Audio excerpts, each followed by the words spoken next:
इन सब सोच से बहुत परे होते हैं। और अगर बात करें तो 45% से ज्यादा 25 साल से कम युवा हैं, यानी कि न्यू वोटर्स बहुत ज्यादा। तो उन पर किसका असर है दिनेश जी? मोदी का, राहुल गांधी का, या फिर तेजस्वी का? जी देखिए, अभी तक तो पिछले कई राज्यों के या लोकसभा के चुनाव परिणाम देखें तो फर्स्ट टाइमर वोटर है वो उसका झुकाव मोदी के पक्ष में और बीजेपी के वहीं रहा है। लेकिन बिहार एक अलग चीज़ है, वो हमेशा वहाँ की राजनीति अलग है। उस वेब सीरीज में भी एक डायलॉग है जो कहा गया था, और नीतीश के लिए पोस्टर लगे थे कि नीतीश सबके हैं। तो बिहार में क्या हो सकता है ये तो अलग बात है। और जहाँ तक पोस्टल बैलेट की बात है पूनम, हरियाणा के अंदर क्या हुआ था, आधे घंटे में श्वेता जी 70 सीटें कांग्रेस की पोस्टल बैलेट में पहुंच गई थी।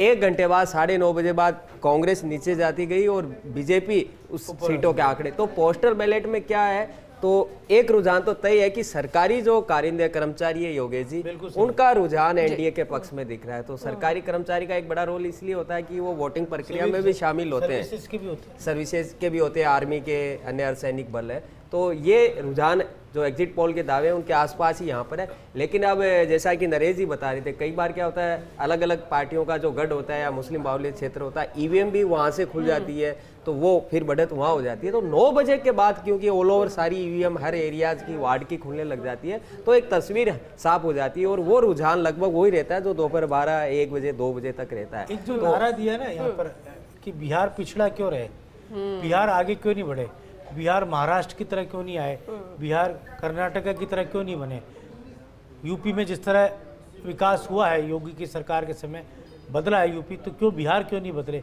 इस तरह की बात बिहार के लोग करते रहे। तो और यही बात नरेंद्र मोदी और नीतीश कुमार भी करते रहे कि हम ही बदल सकते हैं बिहार को, हम ही बिहार को पिछड़ेपन से मुक्ति दिला सकते हैं, हम ही विकसित राज्य बना सकते हैं। और वो बिहार जहाँ पर अकूत संपदा है, जहाँ पर माइंस, मिनरल्स, वहाँ पर बिहार के अंदर खेती होती है। तो क्या जो आप बात करें योगेश जी, कि यही वो वजह है जो भरोसा बिहार की जनता पर कायम करने में ये पिछले 20 साल से कामयाब रहे हैं? क्योंकि मुद्दे के अभी आपने भी जिक्र किया, कितने प्रदर्शन, कितना विरोध, कई बार सब कुछ देखने को मिलता है, लेकिन जब चुनाव होते हैं तो भरोसा उसी चेहरे पर। शायद यही वजह कि 20 साल से सीएम के तौर पर नजर आ रहे हैं, एनडीए सरकार बना पा रही है। देखिए, ज़्यादातर मुख्यमंत्रियों पर कोई ना कोई आरोप प्रत्यारोप लग जाते हैं। वो सत्ता में रहते हैं, उनके सहयोगियों पर भी लगते हैं भ्रष्टाचार के आरोप, या उनकी छवि पर दाग लगता है। नीतीश कुमार इतने समय से मुख्यमंत्री हैं, लेकिन उनकी छवि पर कोई इस तरह का आरोप नहीं लगा, दाग का आरोप नहीं लगा, भ्रष्टाचार का उनके ऊपर आरोप नहीं लगा, और ना ही परिवारवाद का भी आरोप लगा। क्योंकि नीतीश कुमार ने कभी अपने बेटे को आगे करके प्रोजेक्ट किया और वो अपनी पार्टी के हिसाब से चलते रहे।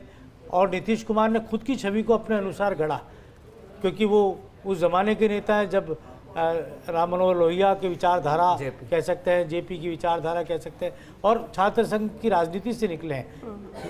आप सुनकर आपको पता भी होगा कि लालू यादव, नीतीश कुमार, ये सब, सुशील मोदी, ये सब छात्र संघ की पाठशाला से निकले हैं। ये वहाँ के विश्वविद्यालयों के अध्यक्ष रहे, महासचिव रहे, और बनारस जो विश्वविद्यालय है यूपी का, उससे इनकी विचारधारा प्रभावित होती रही और आगे चलकर ये समाजवादी विचारधारा के वाहक बने।